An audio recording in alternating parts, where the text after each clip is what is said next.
All right, peace and love, ladies and gentlemen. This is Brother Garfield from the Brother Garfield podcast. Today, we're going to be talking about the history of Islam in Black America. We're talking about Master Farad Muhammad and the teachings with a gentleman called Bilal Muhammad. All right, who is Bilal Muhammad? He's a fellow and research assistant at the Berkeley Institute for Islamic Studies. He's also a master's candidate at the University of Ottawa Graduate School of Public and International Affairs, and he actually studies in education. He has studies in education at the University of Toronto and honors a bachelor's in political science and history at the University of Toronto. He's an educator and researcher based in Toronto, Canada. And ladies and gentlemen, let me introduce to you Bilal Muhammad. How are you today, sir? It's really nice that you invited me on. I'm feeling good, and I'm looking forward to this program. Yeah, me and my brother Rawbon, he's not here today because he's at work. But basically, we're on a fact-finding mission to find out as much as we can about the past 100 years, and it's centralized around a group called the Nation of Islam. My past is I was in processing with the Nation of Islam in the 90s. I never recited. I would have been Garfield 3X. I was in actually Mosque number 7 in New York under Conrad Muhammad, and my brother Rawbon, he's a part of the 5% Nation of Islam, who is called the Gods on Earth today. So we both have a little background as far as the Nation of Islam, Master Farad Muhammad, Elijah Muhammad.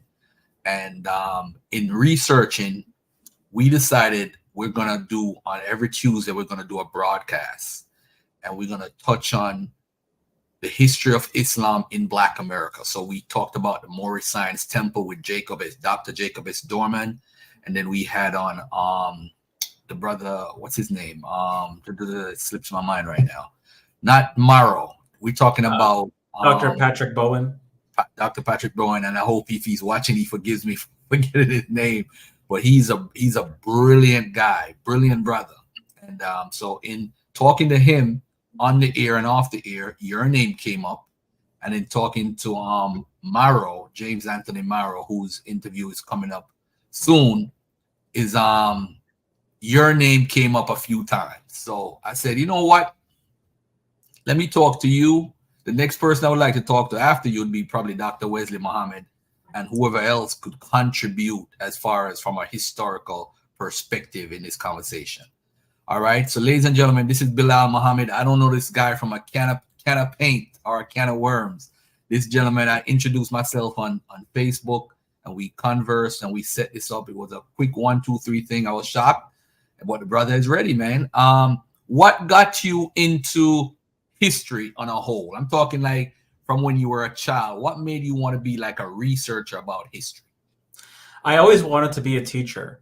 And my grandfather actually was the Minister of Education in Syria in the 1960s.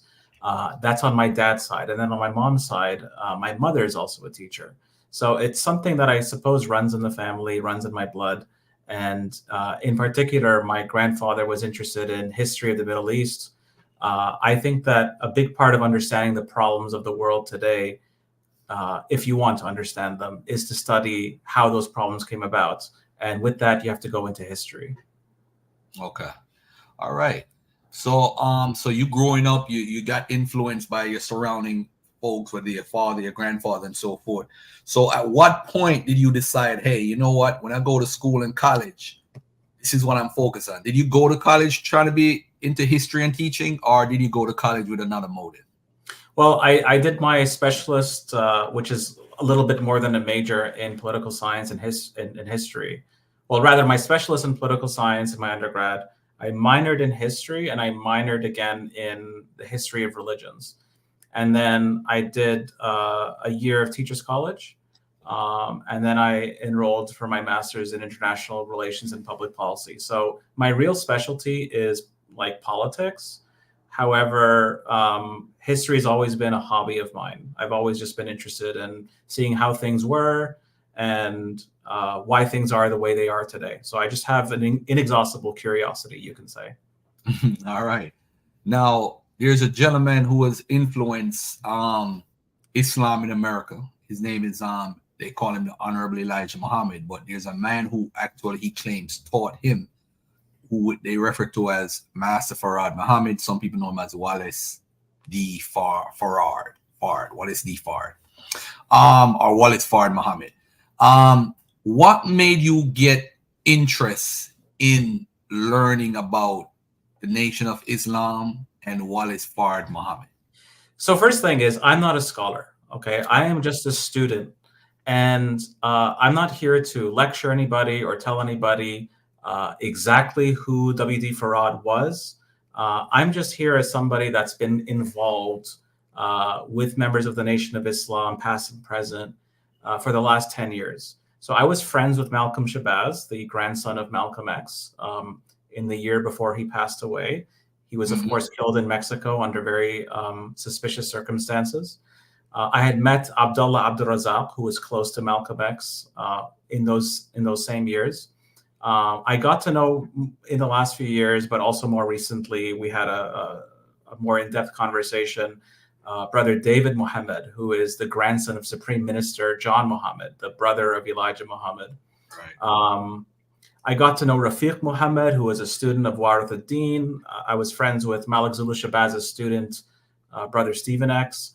I've been in correspondence with Lance Shabaz's son, also researchers like Dr. John Andrew Morrow, Patrick Bowen, Paul Guthrie, and Anton Beatty. And honestly, I think it was something after the murder, I should say, of Malcolm Shabazz, the grandson of Malcolm X.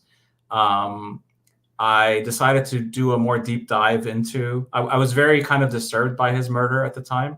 This was in around 2013. And I decided to do a more deep dive into the Nation of Islam. Of course, at that time, I had just read the autobiography of Malcolm X. I'd seen the Malcolm X movie by Spike Lee.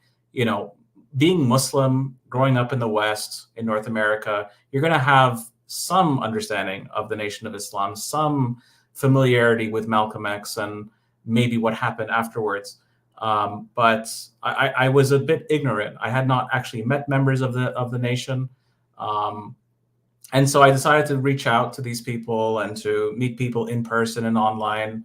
And what really puzzled me was this W.D. Farad, because this was a person who had allegedly came from Mecca. That's a lot like saying I'm a Catholic coming from the Vatican, right? There was something kind of cliche about that. Mecca was a very small town in the 1930s, and especially if Farad was born in the 1870s, then it was definitely a very small town. You didn't have a lot of people named Wallace, I'm guessing, coming out of Mecca, and he had taught this very untraditional, heterodox version of Islam, right? I was coming from a traditional Muslim background, so it was something of a mystery to me, because it's like, well, on one side, you have people saying this is Allah in person, the great Mahdi, the Messiah of the Christians, the Mahdi of the Muslims, who went into seclusion, went into hiding. This is possibly the biggest like hidden person or missing person case, maybe in history that I know of, unless somebody knows of a bigger one. I'm sure there are some that are more like in the pop culture. But this was one that it's like, well, what happens after 1934? What happens before 1930? You know, who was this man? Was he really this? Was it really a racket? Was he really a fraud, a con man, as the police and the FBI and the COINTELPRO would claim or would suggest? Or was this, especially the newspapers, I should say, in 32 and 33?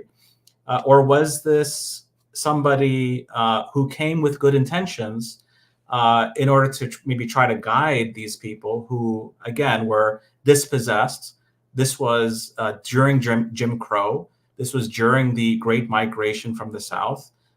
This was during the Great Depression. Maybe this was someone that really wanted to uplift Black people before the Civil Rights Movement really took off. And maybe coming from a Muslim background, he was someone that wanted to guide them to Islam. But he did this in such an interesting way that was extremely effective, where in those brief, 3-4 years that he was among us, he had given out maybe 30,000 Muslim names to Black people in Detroit and in Chicago. And he gave birth to this this behemoth in the civil rights movement. I mean, Malcolm X was one of the leading figures of the civil rights movement. And you wouldn't have Malcolm X had it not been for Elijah Muhammad. And you would not have Elijah Muhammad had it not been for Master Farad Muhammad. So really understanding Master Farad was something of an enigma, something of a puzzle. And I would say it's still just as mysterious today, 10 years later, as it was when I first started 10 years ago. Beautiful, beautiful. Well said. I noticed you said, let me ask you a quick question to get a quick answer. You said you spoke to Lance Shabazz' son. Is Lance Shabazz still alive? Is he still alive today? I spoke to his son. I spoke to his son. I did have himself, Lance Shabazz, on Facebook. I had tried to reach out to him, but I was not able to get in contact with him. But his son, we had a few exchanges, and I had actually wanted to see if we can access some of the episodes, because I think the Lance Shabazz was a great chronicler. I hope he's still alive, but he's a great chronicler of the Nation of Islam. I know him from the 90s, from slave theater days. He used to be outside there. He was a part of the mosque, and then I was shocked to see a video. I'm like, wow, he left Islam on a whole. I was shocked. Right. Like, nobody was out there with his little van selling videos and VHS tapes more than Lance Shabazz at the slave theater in Brooklyn. So I was, I'm glad you brought that name up. Another name you just brought up that's very important for folks to understand is John Muhammad. And why John Muhammad is important? Because he was married to this woman. This woman was the secretary of Master Farad Muhammad. And what's puzzling to me is I went to Savior's Day in the 90s, and I would hear Minister Farrakhan and others say, hey, in the audience, we have people who were around when Master Farad Muhammad was around who are still alive today. And he had these elderly people in the audience. And I'm saying to myself, what are we doing with these elderly people? Are we taking or getting information from them to find out what was going on at the time? And I wish I knew this sister was around. I would have definitely did some investigation back in the 90s, because we would have asked a lot of questions. I mean, unfortunately, we don't have access to people that actually met W.D. Farad in person today. But we have access to people that grew up with people like Sister Bernstein, who is called the Reformer, the lady that you just put up. Master Farad Muhammad called her the Reformer because of she would fix up the writing as she was typing. When she first went to the temple, there was a brother that was typing with one finger. Okay. And she was able to say, well, I'm able to write with all fingers. And that word eventually got to Master Farad, and she became one of the secretaries, and in fact, maybe the lead secretary. And she, of course, married John Muhammad, who was known as the supreme minister after Elijah Muhammad had passed. And he looked just like Elijah Muhammad. He spent a lot of time with Master Farad Muhammad. Quick question. Let me interject with a quick question. Was John Muhammad a part of the Nation of Islam under Elijah Muhammad? He was? Yes, sir. Yes. Okay. I got the impression that he was separate. I know eventually he had his own organization after Elijah Muhammad passed. I think he had his own organization. There were some elders that didn't join Minister Louis Farrakhan and didn't join Imam Warith ad-Din Muhammad, right, the son of Elijah Muhammad. And so he was one of them. I mean, Jeremiah Shabazz was another. And so they held on to the belief, or rather the teachings of W.D. Farad and Mr. Elijah Muhammad. And they believed that Elijah Muhammad had passed. They did not share the belief with Minister Farrakhan and Bernard Kouchner that Elijah Muhammad was on the mother plane. So they didn't share that belief. They thought he had passed away. Many of these people were at his bedside when he did pass away in 1975, just before Savior's Day. And so John Muhammad is an incredible resource that we're only now getting access to. And what I mean by that is literally in the last 6 months, there were tons of videos from John Muhammad that are being uploaded from his speeches in the 80s and in the 90s. And a lot of these have questions and answers. He speaks a lot about W.D. Farad, his personal experiences with him, because he was someone that was in the organization from 1931 and all the way until he passed away. And I got to speak to Brother David Muhammad, who is the grandson of Supreme Minister John Muhammad. And interestingly, I mean, I got to learn a little bit about his life. Brother David was actually with Supreme Minister when he passed away many years ago now. He was in his 30s at the time. This is Brother David, and so he knew his grandfather very well. They spoke a lot about the early days of the Nation of Islam, and I was able to ask him questions about him and about Sister Bernstein. And interestingly, with Sister Bernstein, she ends up joining Warat ad-Din's movement, and she becomes one of the high up members of Warat ad-Din's movement. And interestingly enough, and I was shocked by this. Hold on. When you said she joined, you mean after 1975? She continued, or she just separated? She continued until she passed, I believe, in the 90s. Okay, so she wasn't a part of her husband's movement then. I guess she disagreed with because John Muhammad wanted to preserve the teachings of W.D. Farad and Elijah Muhammad, while no, Sister Bernstein was in Warat ad-Din Muhammad's movement. She was one of the high up members of Warat ad-Din Muhammad's movement, and surprisingly, and this is what I wanted to mention, she even because Warat ad-Din's movement was more on the Orthodox Islamic trajectory, or more in the traditional Islamic teachings. Traditional Islam has issues with having pictures of people in their house. Okay, the more conservative interpretation is that one should not have photographs or pictures or depictions, so not to go into idolatry. Interestingly enough, Sister Bernstein, in her latter years, would actually take down pictures of Wallace Farad in her house. So they used to always have this picture up in their house. She actually took them down, which I found really fascinating. And I asked Brother John Muhammad, I mean, does that mean that she disavowed W.D. Farad? I mean, I don't know if it's so much that she disavowed him. My impression was that she just kind of moved along, that she was someone that had met Master Farad Muhammad, had good experiences, had negative experiences, continued on with Elijah Muhammad's mission, and then continued into Warat ad-Din's mission and took on the new teachings under Warat ad-Din. As did many members of that family, I should mention. Like that family, Elijah Muhammad's family, many of his children joined Warat ad-Din. And many of the children of or descendants of John Muhammad and Sister Bernstein joined Warat ad-Din, but not all of them. Some of them are with Minister Louis Farrakhan and that Nation of Islam. So yeah, I remember seeing him at the Million Man March when Minister Farrakhan brought him on and said that he reminded him of his father Elijah Muhammad. I guess the similarities as far as looks. They look so similar. They look. It's eerie how similar they look and sound. Actually, yeah, definitely. I'm actually showing him on the screen right now. That's John Muhammad, and of course his wife, Bernstein. She definitely somebody who preserves. So you're in contact now with his grandson. Am I correct? Yeah, and I mean not in some spooky way. I mean, like I reached out to him on Facebook. Okay, so and we just had some conversations on Facebook and over the phone, and I was able to confirm. I mean, honestly, there's nothing that he told me that you can't verify yourself, either in the written record or in actual videos of Minister John Muhammad or in other documents.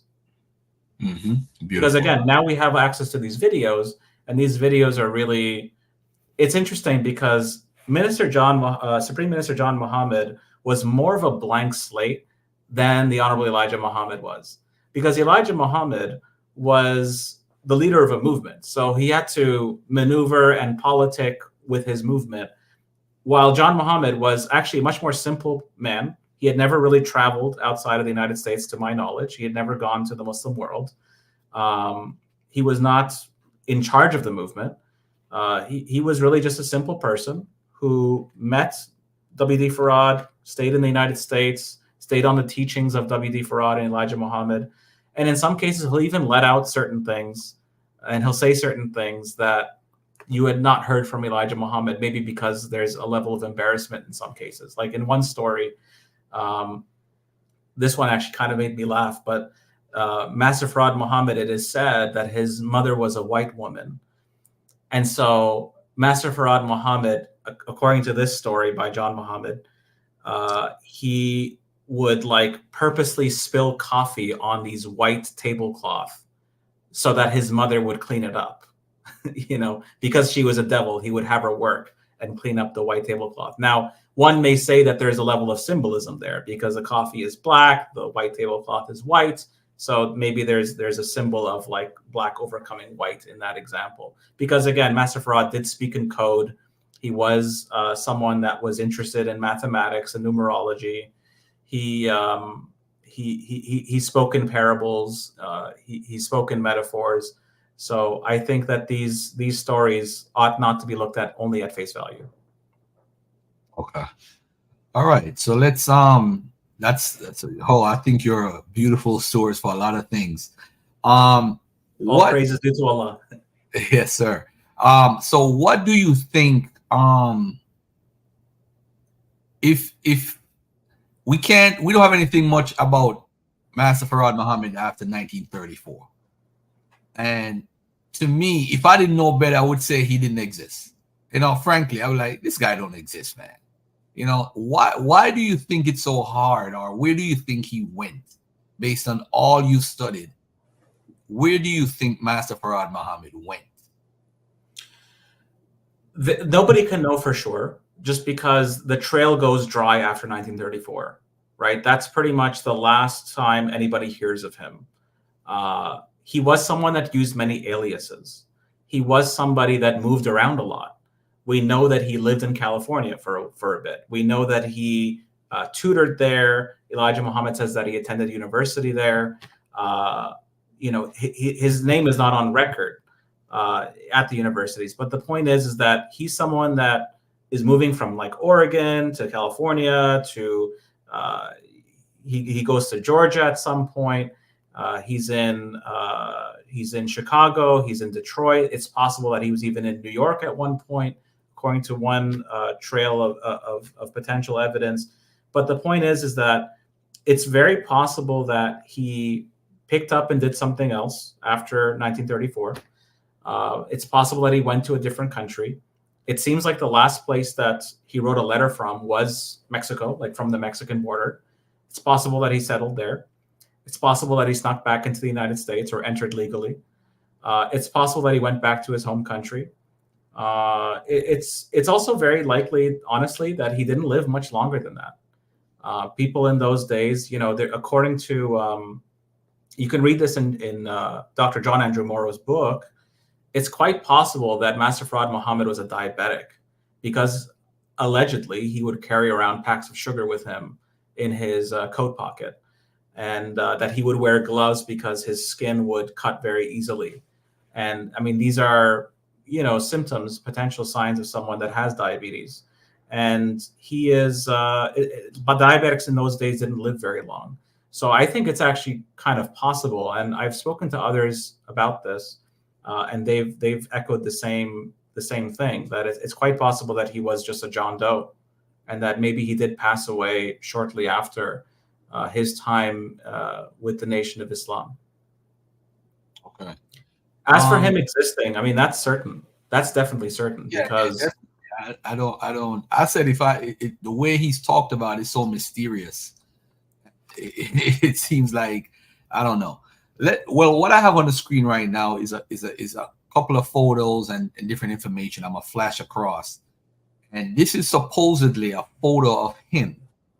Is this a legitimate photo of Wallace Farad Muhammad or Walidi Farad? Is this the man that we call Master Farad Muhammad? absolutely, certainly.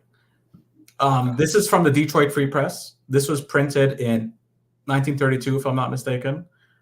It was recently recovered in, I want to say 2010, is when it went on the internet. But you can actually go into the newspaper archive on newspaper.com or at a library, and you can actually find this news article. And it's not just this picture. There's also a picture of him in the Des Moines Tribune. I have that one if you'd like. But basically, it's very similar to this picture. These are two police investigators in Detroit. They're known. You can look them up. They also have pictures in the newspaper. So, I mean, it would be kind of strange for the newspaper to fabricate a picture of W.D. Farad in 1932 when he was still active, right? He didn't leave like the Detroit and Chicago until 1934. So if this had been some kind of actor, they would have mentioned that, right? I mean, Master Farad and Elijah Muhammad, the leaders of the Nation of Islam at the time, would have said, hey, you know, that's not me. That's not me in the picture. But we have no record of that. This was never disputed. And in fact, this same picture, or rather the pictures of the mugshots, they were shown to a couple people. They were shown to, if I'm not mistaken, Willie Muhammad. That's mentioned in the FBI COINTELPRO, the FBI file on Master Farad Muhammad. Allegedly, again, according to the FBI, they showed this picture to Willie Muhammad, and he said, my sweet savior, my all-powerful Allah, right? So that's page 15. So is this FBI right file says the same. Sorry? Is this one of the pictures right here? Yes, that, but there's also one with hair. And interestingly enough, if you go back to the original one that you showed, the one with the Detroit Free Press, right, that one was even mentioned by John Muhammad in his Q&A. There's a video, if you search Supreme Minister John Muhammad Q&A, there's a couple channels. There's one, Shah Allah Shabaz's YouTube channel, and there's a newer YouTube channel, Alam Khan's YouTube channel. It's ALAM and then last name KHAN. John Muhammad himself cites this news article. He mentions the Detroit Free Press.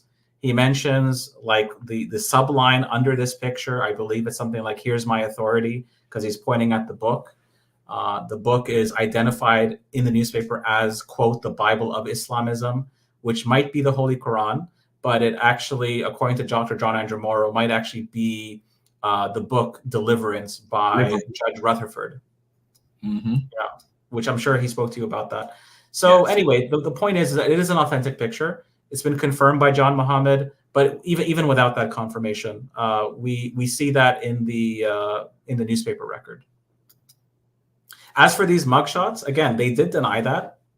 Elijah Muhammad in 1963 published an article in the Muhammad Speaks newspaper. The title of the article was "Nation of Islam Offers Hearst $100,000 to Prove Charge." Right. It's on the screen right now. Yeah, I got it on the screen. That's the one.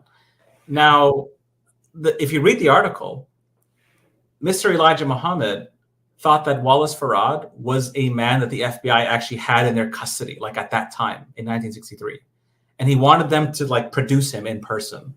And he wanted to challenge this person that you know, because in the article, if you read it, he's mostly challenging the claim that Farad was a con man.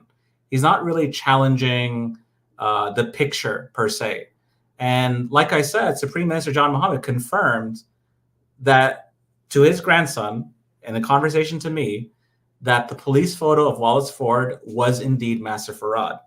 And Louis Farrakhan, in one of his Savior's Day speeches, he even says that one of the aliases of Farad was Mr. Ford or Professor Ford. And that's found in the Bainon article of 1938. That's found in the FBI file. And, you know, if you look at the actual, like the popular picture of Master Farad Muhammad is clearly like a kind of a doctored picture. You can actually see the brush strokes, like it looks like it's been painted.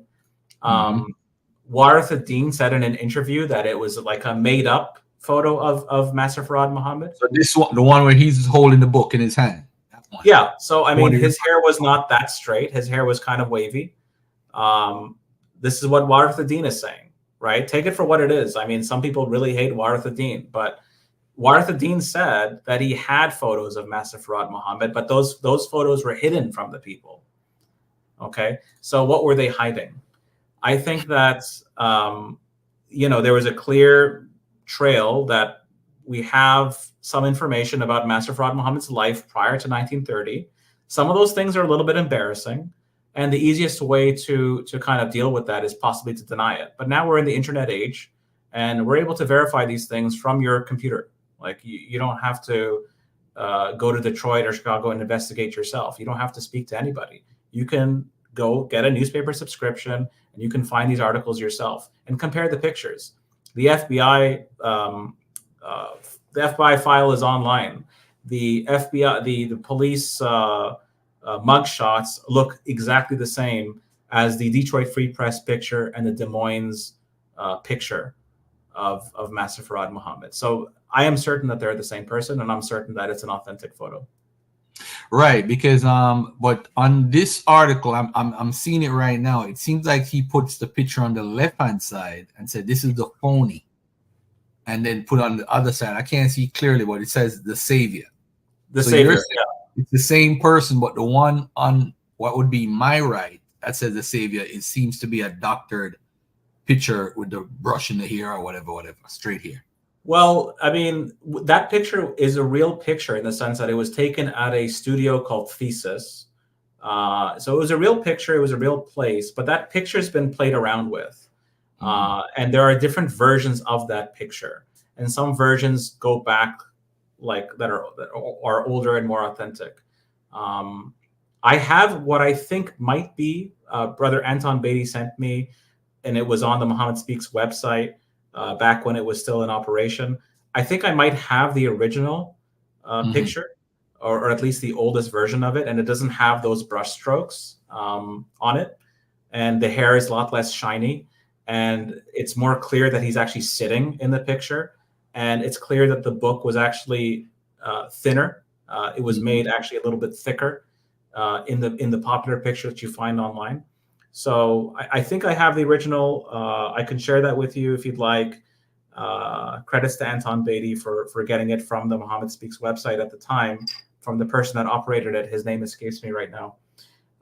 But yeah, I mean, like the Detroit Free Press that's an authentic picture of Master Farad. The Des Moines article is a picture of Master Farad Muhammad. Unless you want to claim that the FBI in the 1960s went back in time and used this quote unquote phony mugshot Farad and put that in the news article, which is a claim that's just plain stupid, honestly.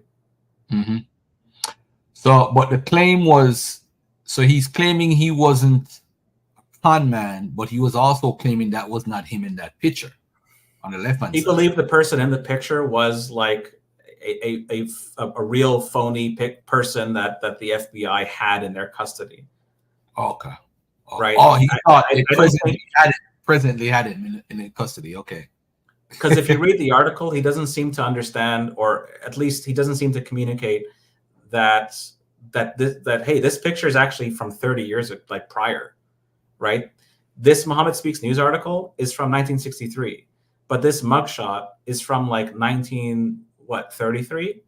32. So this is maybe 34. So this is way earlier. This is not somebody the police had in their custody. But I can read you Elijah Muhammad's article. I have it. And you know what's interesting? When I was in the Nation of Islam in processing, right? There was this book going around with this picture on the left hand side. And I remember this brother named Brother Reggie X said to me, that's not Master Farad Muhammad. So it was in the 90s being taught to the members and potential members that picture is not Master Farad Muhammad. And I find it very, very interesting. And this was in the 90s. Well, like I said, either compare it to the Detroit Free Press picture or speak to someone in the family of John Muhammad. And you'll find that John Muhammad did indeed believe that this mugshot was indeed Master Farad Muhammad. And you can also go to the FBI file, look for the quote by Willie Muhammad. Willie is Willie. He was the brother of Elijah Muhammad, and he identified the police picture as, quote, my sweet savior, my all-powerful Allah. Okay. The FBI files, they confirm some of Farad's personal details, like his weight, his height, okay, his diet, with some minor differences. They confirmed things like the name of his mother, like he told Elijah Muhammad his mother's name was Baby G. Same thing in his World War I draft, if I'm not mistaken. Same thing. It says Bobby G. Okay, which this goes into the whole like that he might be from India because Bobby G is a kind of an Indic name. Okay. Or appellation. All right.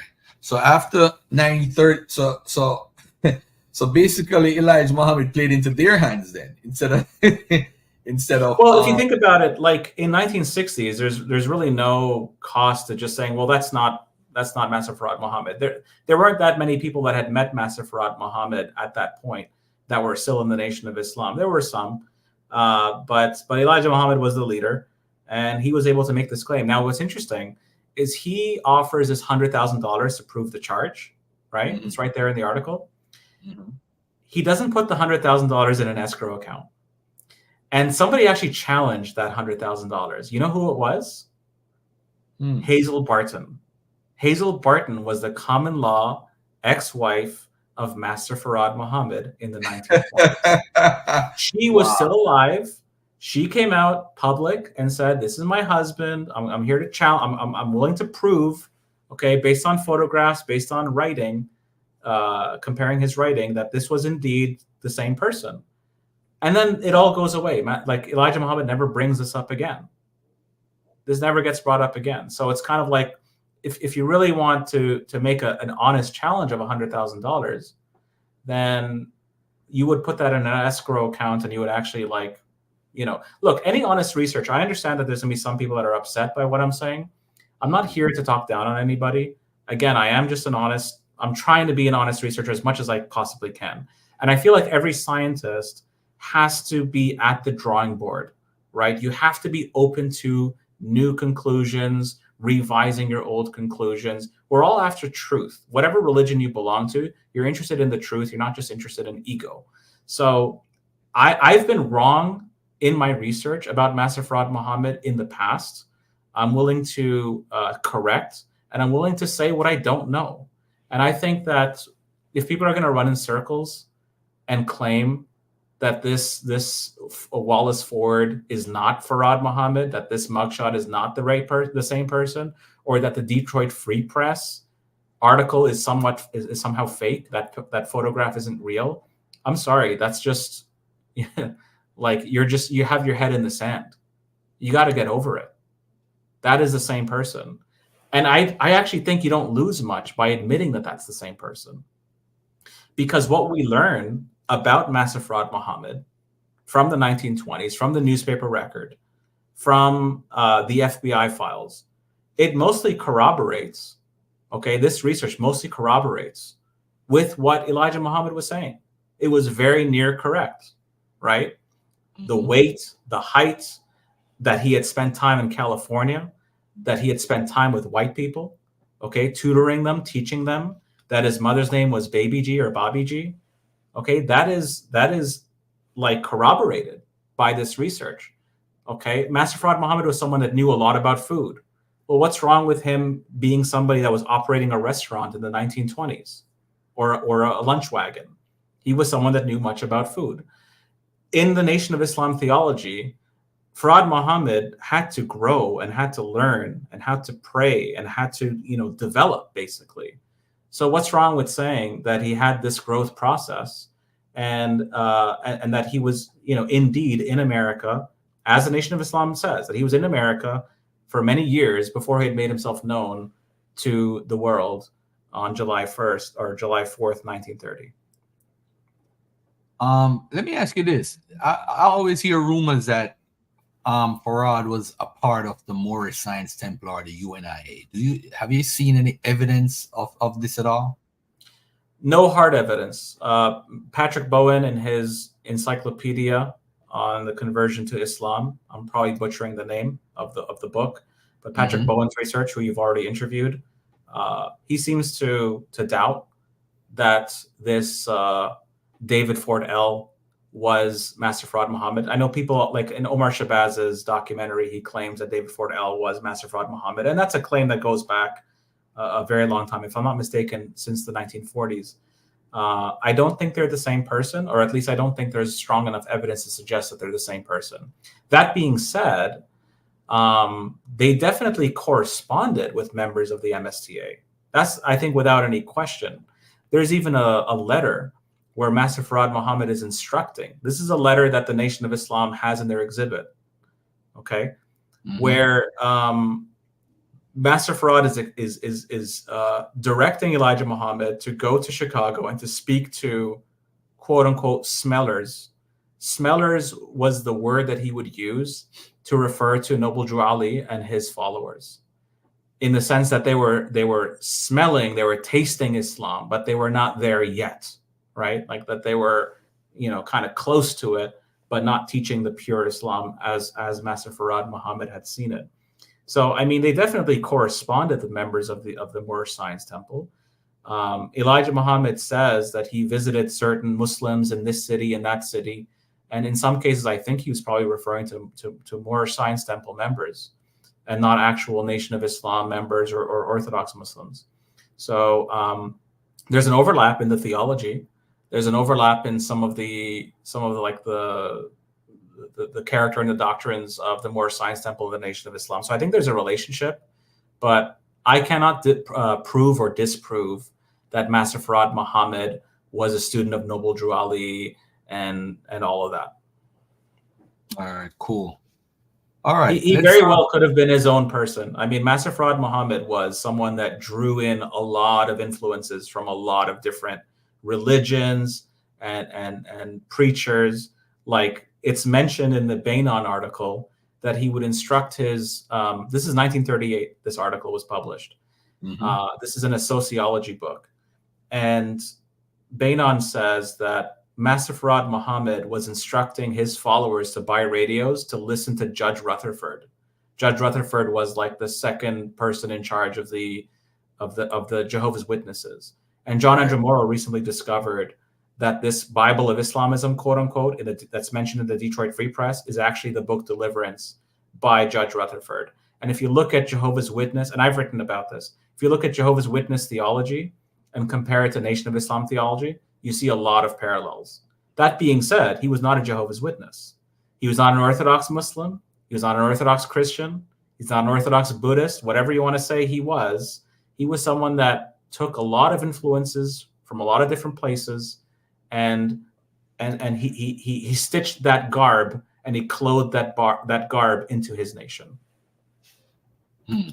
Great point. I actually was going to get into you wrote an article called "The War of Armageddon: The NOI, Jehovah Witnesses, and something to do with Japan."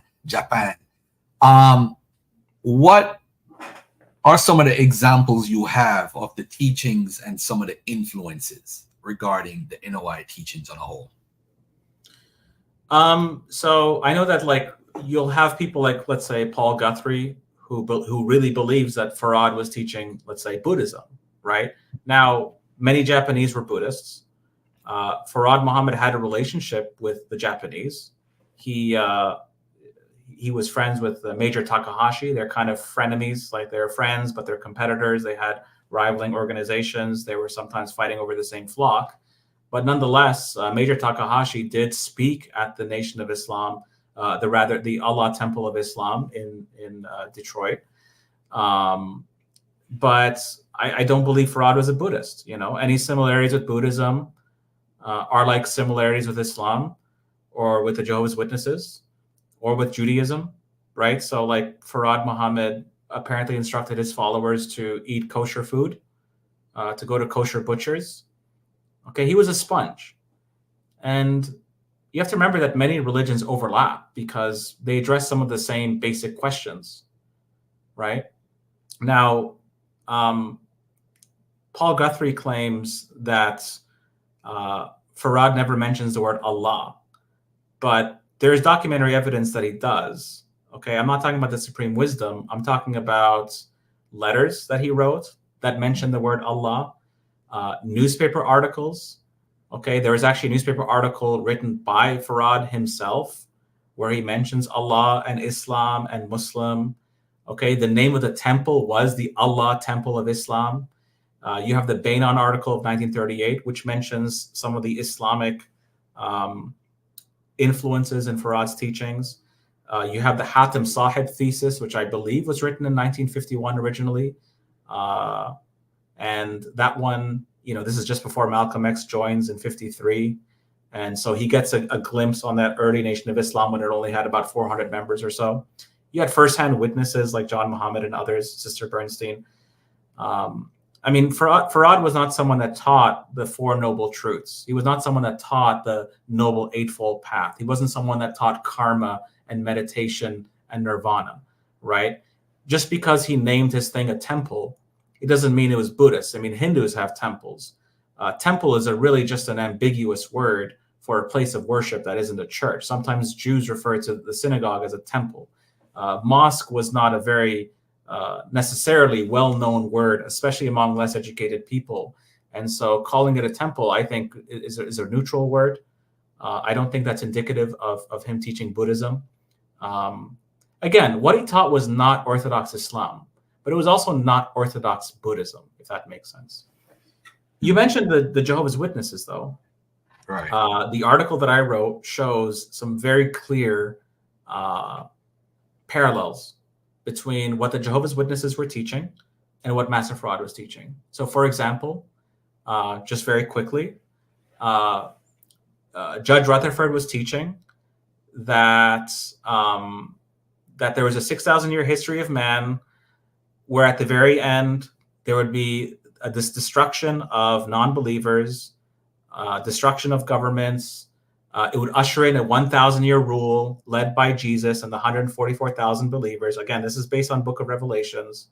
But he really believed that the believers would survive this Armageddon, build like a heaven or a new world on earth, okay, not in the sky. Both groups believe there's no life after physical death. Both groups believe that Armageddon would be brought about by the forces of nature, right? Like hail and earthquake and fire and flood. Both Rutherford and Farad were telling people that it's not the right time to get married right now because, we're at the cusp of Armageddon. Like the similarities are really, they've been written about not just by myself, but even by scholars in this field. If I'm not mistaken, I can pull up some names afterwards, but his name was W.A. Mason, Maesen. He writes in 1970 about Watchtower influences on Black Muslim eschatology, including, by the way, the belief that 1914 is the beginning of the end of the world. Yep. Right? Elijah Muhammad says in Message to the Black Man, he says all religious scientists, quote unquote, and he includes Farad, agree that the world of evil expired in 1914. Well, that's like a Jehovah's Witness belief, right? So anyway, there's a lot of similarities. The point, though, is that Farad doesn't just stay with that. I just want to say this, actually. Mm-hmm. Think about Farad's strategy. Initially, he went door to door. This is something Jehovah's Witnesses are known to do. Yep. Okay. Talk about it. Yeah, he went door to door, and that's how he would peddle his religion. He would eventually get invited for dinner. He would talk about his diet, that this food is poison and such and such. So we can see him borrowing strategies, but he doesn't stay in those circles. So with the Jehovah's Witnesses, like ultimately the Jehovah's Witnesses are limited to the Bible. But Farad says that the Bible's the poison book, right? He would attack the Bible later on, and he would call himself a Muslim. And he had his eyes fixed on the destruction of America. And he spoke in very personal terms. He wasn't saying God will do such and such. He was saying, I will do such and such. We will do such and such when it comes to the destruction of America and the making of the new world. Okay. You also go into the actual facts, but before you touch on the actual facts, I want to ask you, the story about Yaqub or the problem book, have you touched on any or heard about any theories regarding those traditions within the teachings of where they originated from? That's a very good question.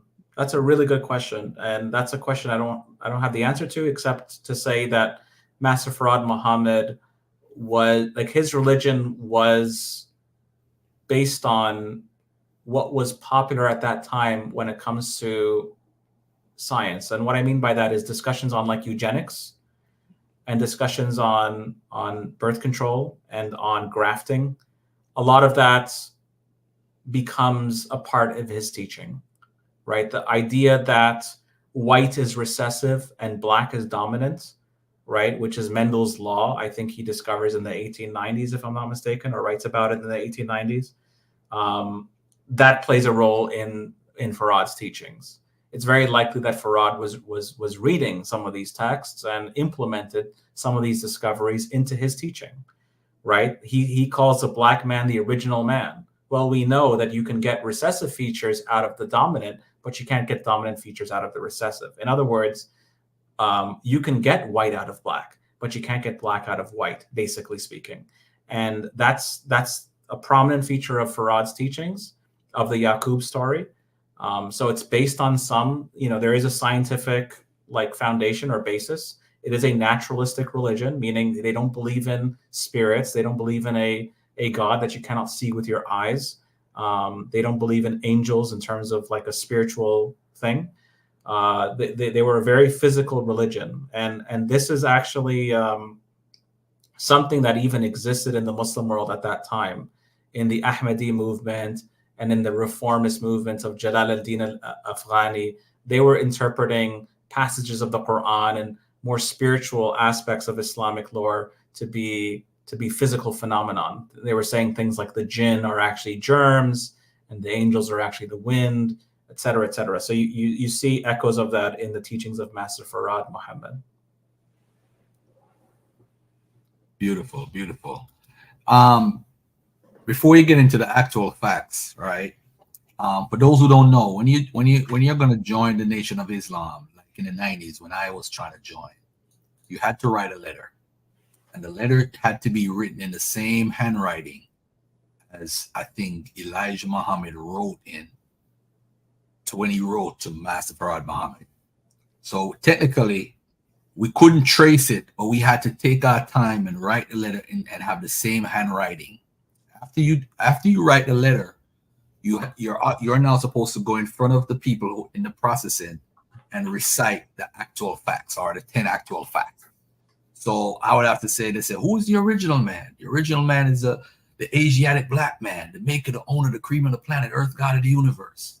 What's the circumference of the Earth? 196,940,000 square miles. How much is land?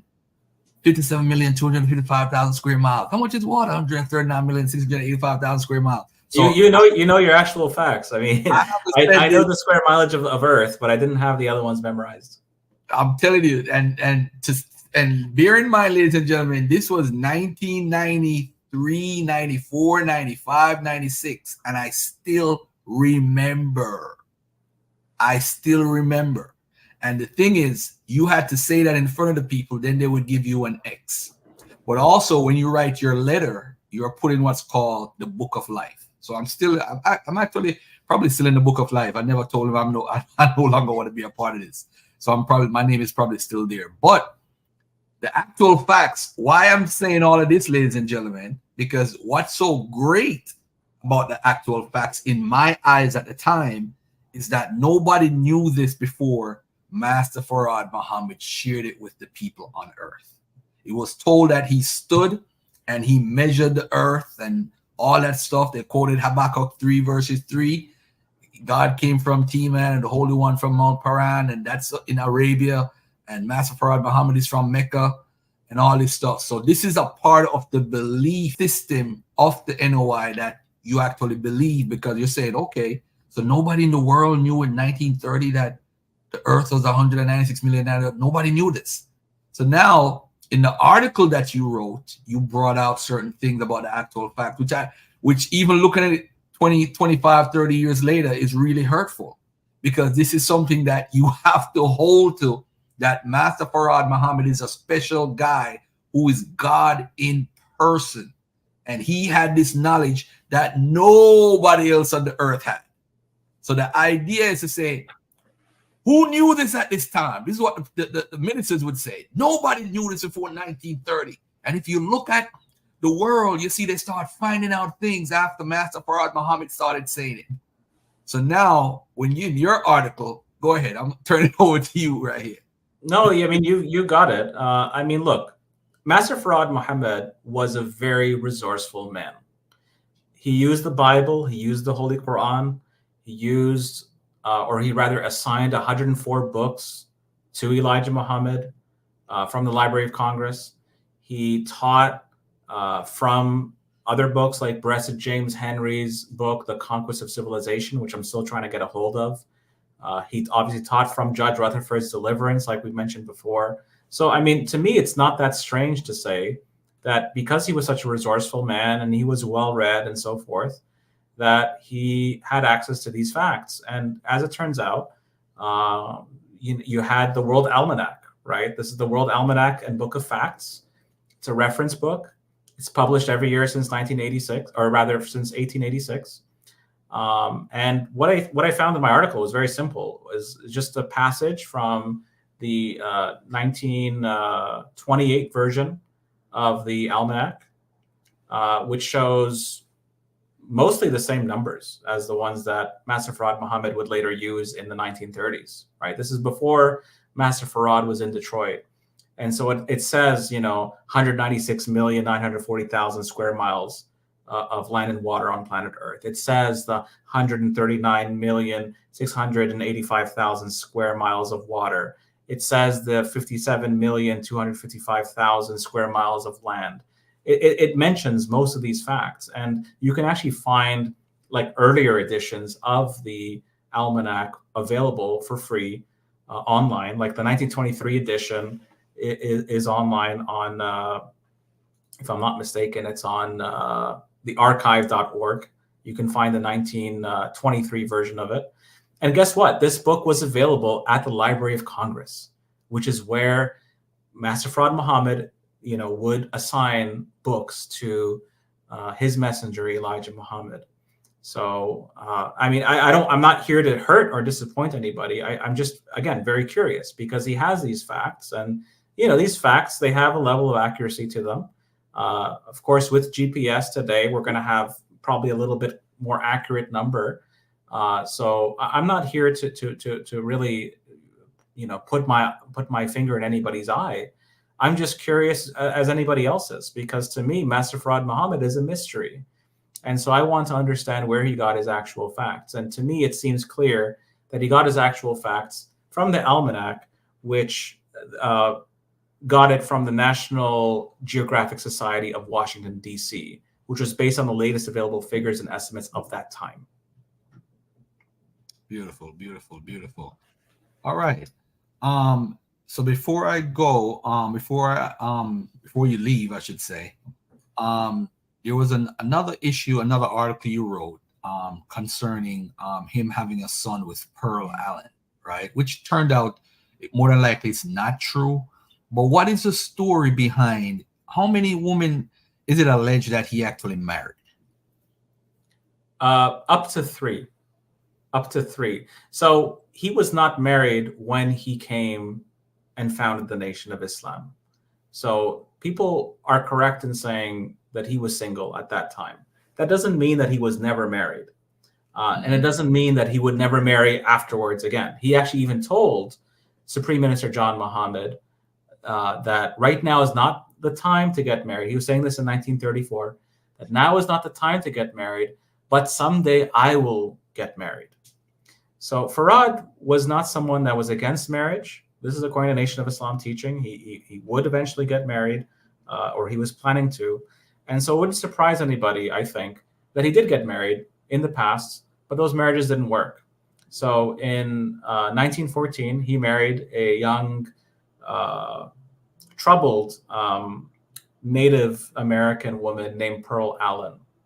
This was his first marriage that we are aware of, that we have a record of. And the marriage did not last very long at all. I mean, we're talking 2 weeks. They lived together for 2 weeks. The marriage was on record for another few months, and then they got divorced. It seemed like it was doomed from the start. There were accusations of her stealing money from him. There were accusations of her drinking, which he didn't like, which kind of hints at him maybe having a Muslim origin potentially. Although, this was also just before Prohibition, so the temperance movement was also quite strong at that time in America. So the other thing was she would sleep with other men. She would frequent other men while they were married. So interestingly enough, I actually went and found some descendants of Pearl Allen, because Pearl Allen would later get married, again and again after Master Farad had left her. And her descendants are still around in Oregon, in a native reservation. And I got in touch with one of the descendants, I believe it was her great granddaughter, but you can find the details in the article. And she was someone that was very interested in her family history. And she actually spoke to people that did know Pearl Allen. And Pearl Allen was someone that was known to be a partier, even in those days, in the 1910s, but all the way up, for the rest of her life, that she would actually marry many times and then even cheat on, like she'd be with other men during those marriages. So again, I mean, the Native community went through many struggles, some things that are too horrific for us to really understand and really mention. And so sometimes trauma leads to people living in like an aberrated lifestyle. But from what we can see, because there was this, what's clear is that Pearl Allen gives birth to a son. She gives birth to a son about a year after she gets divorced from Master Farad Muhammad. So there was this question that some historians had, like what's his name? Carl Evans. Carl Evans says in his book, kind of explicitly, surprisingly, that like this was Farad's son because he was born just after, like a year after the divorce. John Andrew Morrow suggests maybe that this might be the son of Farad. So it's like, hey, we have some potential DNA relative of Farad, and we'd be able to determine where exactly he came from. Now, I gave DNA tests to two members of, or rather two descendants of Pearl Allen, and I came to the conclusion, based on photographic evidence and based on DNA evidence and based on also just like birth records and other documentary evidence, that this son was not actually, or most likely was not, the son of Master Farad Muhammad. I'm almost certain that he's not the son of Master Farad Muhammad. Now, Master Farad Muhammad did actually have a son, not with Pearl Allen, but a few years later with Hazel Barton. Yep, he's on the screen right now. Mm-hmm.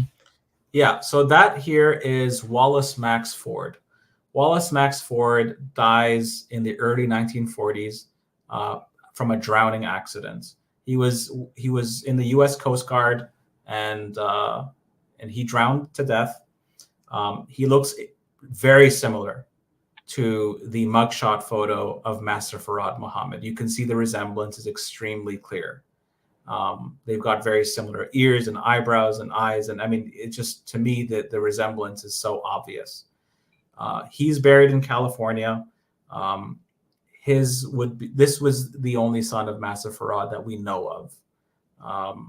And yeah, I mean, unfortunately, Hazel Barton would live, much longer after. I think this is the only son that she would ever actually have, and he died at this young age of, I believe, 20. And she would later remarry and remarry, and her husbands would die and that sort of thing. So it's kind of a sad story for her. But the latest blip on the radar for Hazel Barton is that, yes, indeed, in the 1960s, she did challenge Elijah Muhammad for that $100,000. Oh, man. As you can see on the screen, the pictures, that's the mugshot. That's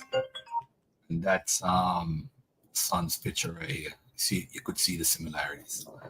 All right. Hey, I'm going to leave it right here because, Bilal, I'm going to ask you to come back on a later date. We're going to find some stuff, so get some pictures, and we're going to put some together that's very interesting. But I just want to say, to you, thank you and for taking the time out of your busy schedule and doing this real fast, real quickly, you know. And Thank you you.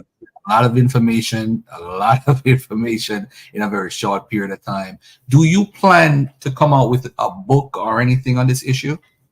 On this topic, I should say, not an issue, on this I topic. feel like if so, I'm not someone that's going to just release a book for the sake of it. But if I find if I make more discoveries, and not just me, but like I'm in very regular correspondence with John Andrew Morrow, with Brother Anton Beatty, and like if we find research that's worthy of being published, then certainly, like I'm totally, I think that would be really cool to produce some written work. And I would say that there is more research in the making currently. I would like to work on an article on the unique contributions of Supreme Minister John Mohammed and claims that he made that are not well known in the Nation of Islam. I would also like to, well, basically, in short, there are some trails that haven't been fully exhausted yet when it comes to tracking down Master Farad Muhammad, and there is hopefully closure. Hopefully, on this subject eventually will come, but again, Master Farad Muhammad till this day is extremely elusive. He covered his tracks very well. He just left little hints here and there and little breadcrumbs. And he's just as mysterious today as he was nearly 100 years ago. Beautiful, beautiful. Ladies and gentlemen, Mr. Bilal Muhammad, I want to say thank you. You did a great job, man. And Thanks. And you can check out my Facebook page. I post, again, I'm a Muslim. I post a lot of content for Muslims on Facebook. I also have some books, not on this topic, but on other topics. My latest book is The Good Shepherd, Jesus Christ in Islam. So that's something that you can check out if you're interested in that subject. But otherwise, all praise is due to Allah. All right, peace and love. Hold on. Thank you.